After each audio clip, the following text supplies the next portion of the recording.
آج کل کہیں نہ کہیں سے یہ شکایات آتی رہتی ہیں کہ بچے ہیں، اولاد ہے، لیکن خامن جو ہے وہ شادی کرنا چاہتا ہے مختلف بہانے بنا کر۔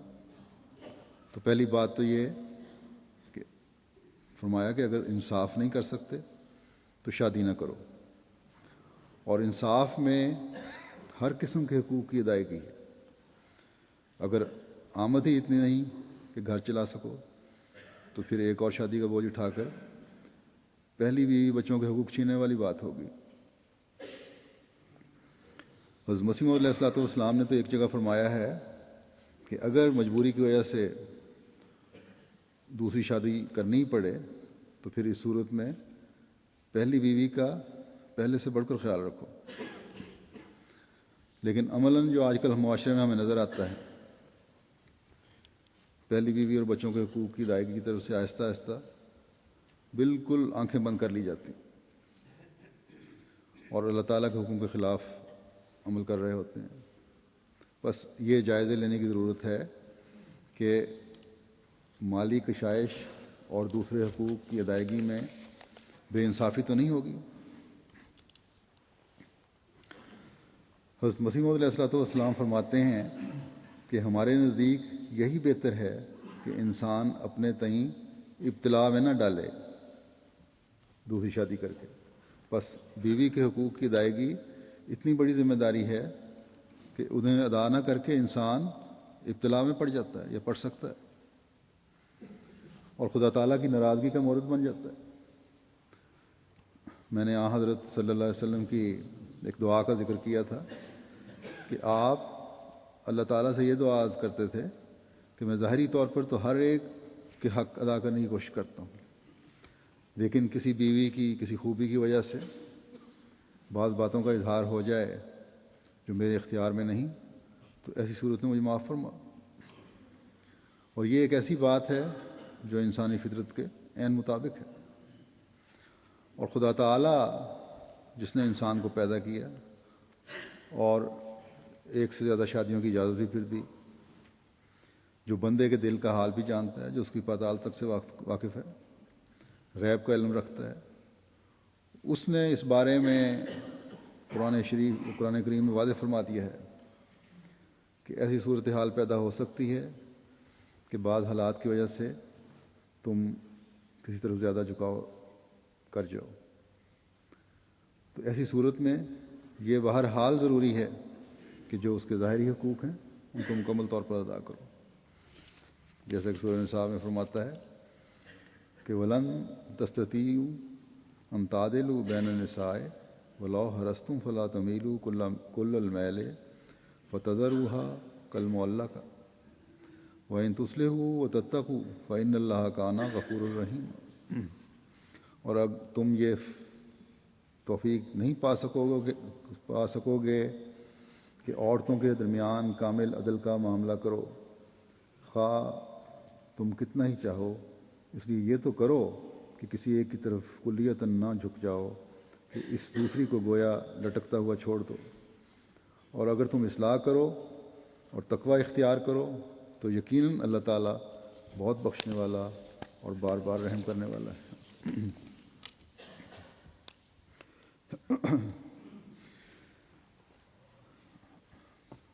تو ایسے معاملات جن میں انسان کو اختیار نہ ہو، اس میں کامل عدل تو ممکن نہیں، لیکن جو انسان کے اختیار میں ہے اس میں انصاف بہرحال ضروری ہے۔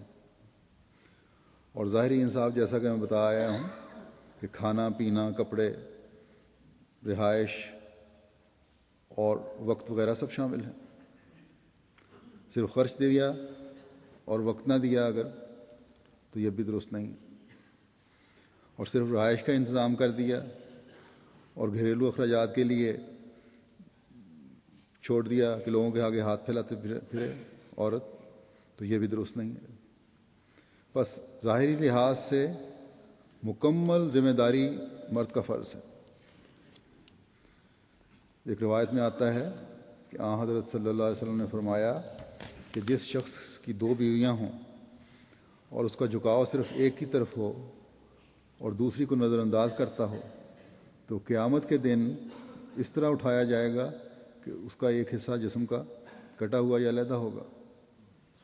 بس اللہ تعالیٰ فرماتا ہے کہ تقوی یہ ہے کہ ظاہری حقوق دونوں کے ادا کرو، اور کسی بیوی کو بھی اس طرح نہ چھوڑو کہ وہ بیوی ہونے کے باوجود ہر حق سے محروم ہو، نہ اسے علیحدہ کر رہے ہو اور نہ تم اس کا حق صحیح طرح ادا کیا جا رہا ہو۔ یہ نہیں ایک مومن کا وتیرہ ہونا چاہیے۔ بس مومن کا فرض ہے کہ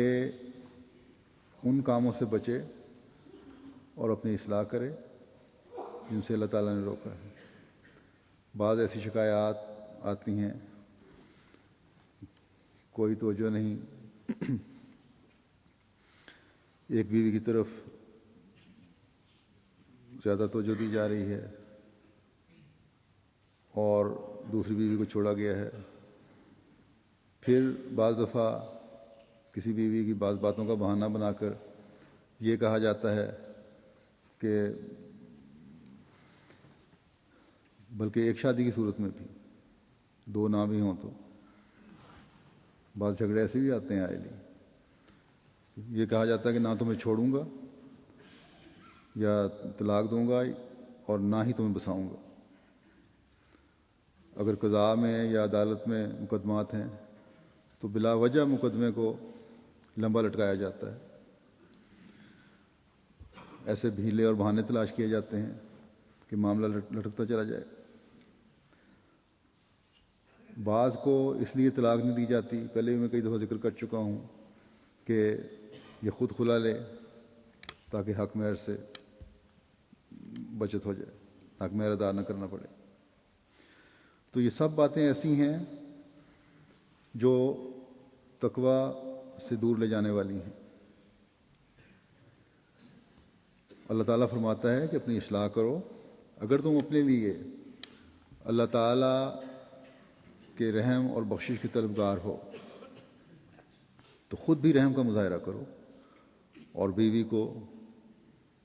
اس کا حق دے کر گھر میں بساؤ۔ اگر اللہ تعالیٰ کے وسیع رحم سے حصہ لینا چاہتے ہو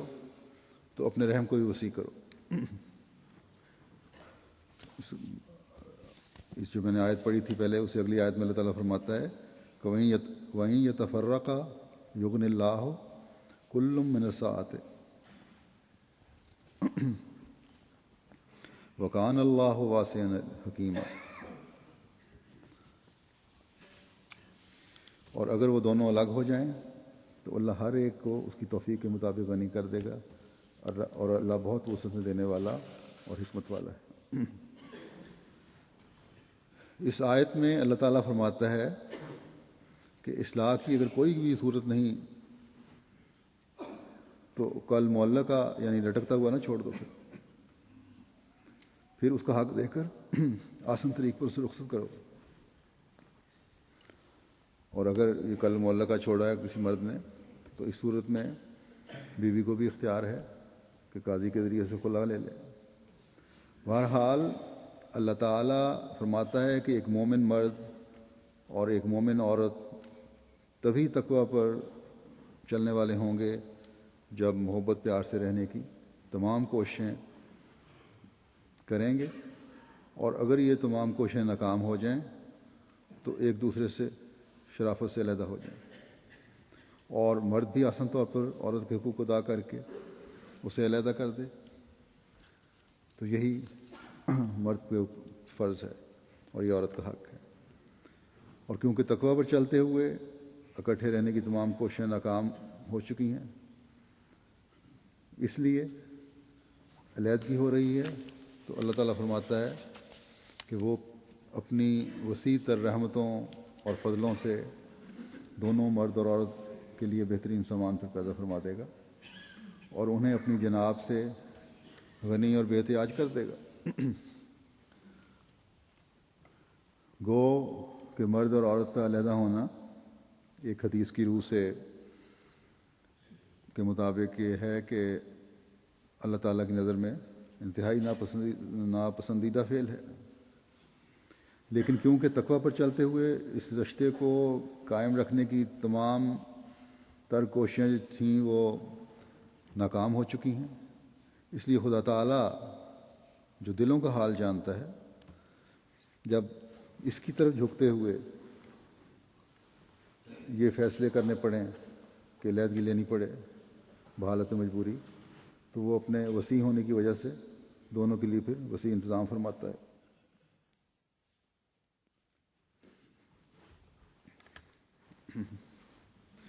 کیونکہ وہ حکیم بھی ہے،